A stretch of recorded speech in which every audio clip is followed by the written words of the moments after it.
Hello and welcome to the Mental Toughness Podcast. I'm your host, Steve Siebold, and this program is sponsored by the Mental Toughness University that we've been running for corporate America for many, many years, trying to help companies increase sales and market share.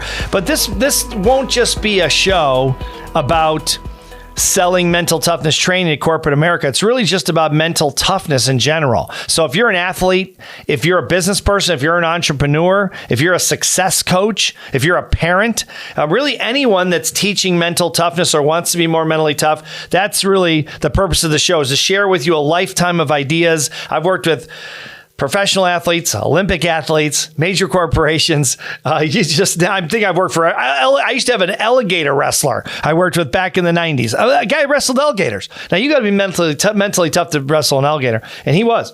But, so I worked with all kinds of different people. Companies, organizations like Johnson & Johnson have used our mental toughness training program. You name it, GlaxoSmithKline, Microsoft, Procter & Gamble, it goes on and on. And organizations like the Miami Marlins baseball team, the Ohio State Buckeyes, the Boston Celtics, lots of sports teams use our mental toughness training. So it's really for anyone who wants to be more mentally tough, or if you're building something, especially you're going through obstacles, psychological obstacles, and people that teach it, people that coach it.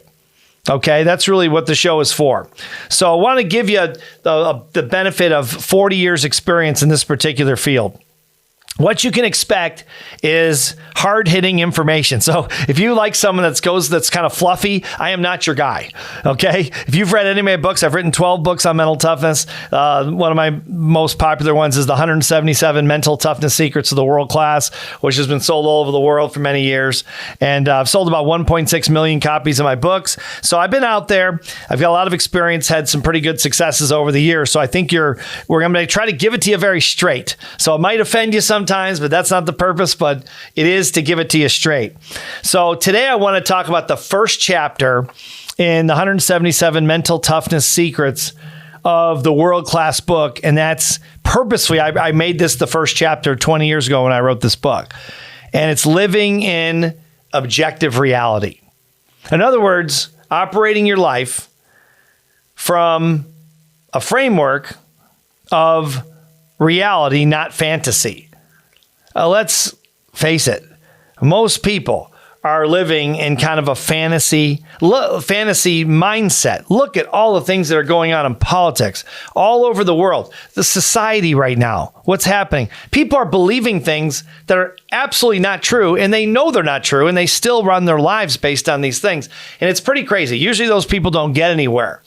They don't get very far because they're trying to build a life and success or a business or a career on falsities, things that just are patently not true. So there's real value in looking at objective reality, living your life in objective reality versus subjective reality. Okay, let's take it to the world of sports. I was a professional tennis player, not a very good one, but I played professional tennis for 2 years. I reached my highest ranking was 512 in the world. Which to a lot of people say, well, there's a lot of people, millions of people play tennis. You're 512 in the world. It's pretty good. Well, pretty good. Yeah.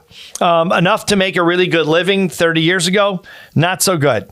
And so the objective reality was I just didn't have enough talent and skill to make it. Yeah. Was I better than most people that ever picked up a tennis racket? Of course. But that's not enough to make the kind of money I needed to really make back in the day, because they didn't make quite as much money as they do now. Now the tennis players are some of the richest people in the world, but back then it wasn't really like that. And so the objective reality was I was not good enough, so I finally retired after 2 years because I got tired of not making any money and working really, really hard. So you have to ask yourself, I think the first thing in life is what you're doing for a living. Maybe you're in sports, maybe you're coaching sports if you're a coach of some kind. Are you doing the things, objectively speaking, not subjectively, not as an opinion, but according to data, according to research, according to results, according to things you can measure? Are you good enough to make it? Are you good enough to get where you want to go? Do you have the skill? Do you have the talent? People say all the time, well, my kid's going to throw like Tom Brady. My kid's gonna play basketball like the late Kobe Bryant or Michael Jordan or any of these, Shaquille O'Neal, any of these great players, right? They're freaks of nature. That most likely is never going to happen, but they'll base their lives on this. One of the things that I saw happen was the Venus and Serena Williams story that just came out in this movie where Will Smith just won the Academy Award for Best Actor. And I think he was tremendous outside of slapping Chris Rock on stage at the Academy Awards, which was horrific. Very disturbing that a guy his age would do that. I mean, just what a terrible role model for kids. But side story there. But besides that, he played Richard Williams, the father of Serena and Venus. And I'd run into Richard Williams several times because he was in South Florida and I was in South Florida and coaching tennis. And I heard he was a complete nut job. And that's what I heard. And I don't know him. I've met him several times, like I said, but Venus and Serena are not. They became two great athletes. But the point is they made this movie called King Richard, and it's a very, very good movie. It almost won. It was nominated for the best movie. It didn't win, but it was nominated. And I love the movie. I saw it twice. It was fantastic. I knew a lot of the people in there. Rick Macy was another tennis pro I knew in there, and some other people from the tennis world. But the point, kind of the premise of the movie was very Hollywood, that this half crazy father, and I think he probably is a little bit half crazy, was very dedicated, and he decided before these kids were born, Venus and Serena, he was going to make them tennis champions because he wanted a way to get them out of the hood. They lived in Compton, California, not a great place to live, pretty tough streets in some places. And he decided this. So the premise sort of is, well, he orchestrated this whole thing. No, what happened was he probably did a pretty good job at that. Okay, I think he went about it in a completely wrong way. His kids didn't play junior tournaments. That is not a formula to make a professional player. So why did he succeed with Venus and Serena? They're freaks of nature talent-wise. I mean, let's be honest. I've never played with Serena and Venus. I've seen them play, but I've never in person, but I've never hit against them. But I did play against Andre Agassi, Bjorn Borg, lots of really top players. And I will tell you, these people are 1 in 10 million. They're 1 in 100 million in some cases. And you couldn't stop them from being great. There's just no way. They're so gifted. So to imply that he's the creator of these great champions is absolutely ridiculous. I'm sure he facilitated some of the process, but he screwed up most of the time. And you can see it in the movie. But my point of the idea is that I think a lot of people are going to get the wrong idea, as much as I like the movie, that what it takes is this orchestration. That's how you make a great athlete. Well, you have to start with a ton of talent, for one thing. That is born. You're born with that. Now, skills are another thing. Can you overcome lack of talent with skills? Yes, to a point. But it's very, very difficult to do. And most players, like a Tom Brady, like a Venus Williams, Serena Williams, like a Michael Jordan, any of these great athletes, they were born 60% of the way there. Now they had to practice and train, but most of their success was they were born with. And now I'm not saying they don't work hard, but you have to have that kind of talent to have that kind of success. So that's the reality. Now people would rather believe, oh no, you can work your way up. That's mostly not true. Not in sports at that level. I mean, in other things, yes, you could be a good player at something, yes. Can you be one of the greatest that ever lived? No. That's something you have to have talent. That's just ridiculous. As a coach of great athletes, I can tell you that's a fantasy. But a lot of people prefer fantasy than reality. Why? It's more fun. It's just more fun, right? You can make up anything you want, and people do all the time. But if you're going to succeed, if you're going to be tough, you got to get in the real world. You got to look at the way things are as opposed to the way we all wish they were. You want to here's an example. You want a history of the world? Here's a history of the world. It's called war.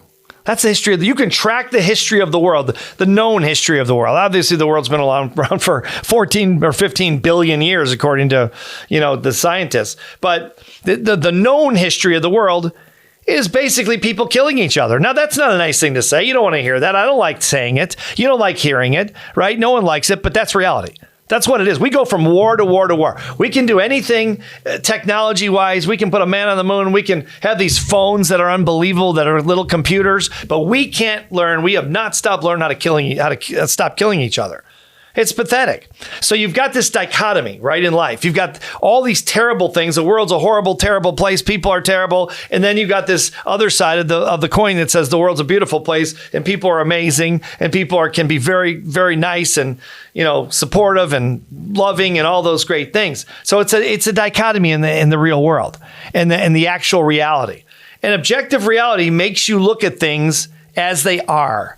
Because once you start doing that, while it may not be as fun as looking at fantasy, you start to see who you are, why you are where you are, based on the decisions you've made. Most of our success or failures are our personal faults or, our personal successes. We deserve a lot of the credit for it. That's the reality. We blame other people, but typically it's not other people's fault, right? And when we succeed, it's usually our work ethic. Maybe it's other people too helping, but we deserve a lot of the credit. So we need to look at objective reality. If you're going to really succeed, if you're going to be tough, you got to wake up to the realities of life, yourself looking in the mirror, other people, the way things work. Is the world fair? You got to be kidding me. The world is totally unfair. It's not an opinion. That's just based on data. It's based on research. It's based on, history.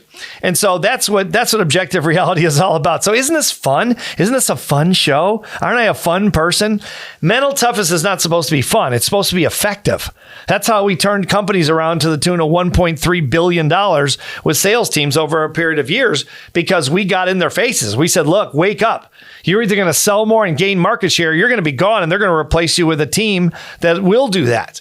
And so we woke people up, and that's kind of what objective reality does. It wakes you up to reality. But once you calm down and you sort of lick your wounds a little bit, you realize, hey, I have a real chance to do something in whatever you want to do, whether it's a sport or a business or your relationships or anything else, because I'm seeing the world and myself and everything else and everyone else as they are, as I am, as it is, not the way I wish all these people and things were. It's a very, very different way to look at the world, and it's very rare to have people who adopt that philosophy. But that's what this show is predicated on. So we're gonna hit hard. We're gonna be tough, and you're gonna love it because when you start looking at things this way, you'll begin to succeed. You'll stop making excuses, and you'll start to see yourself the way you really are, and then how to go to the next level based on where you are, not where you think you are, or you fantasize that you are. Okay, so I appreciate you tuning into the show. And I hope you'll tune in for episode number 2, which is coming up next.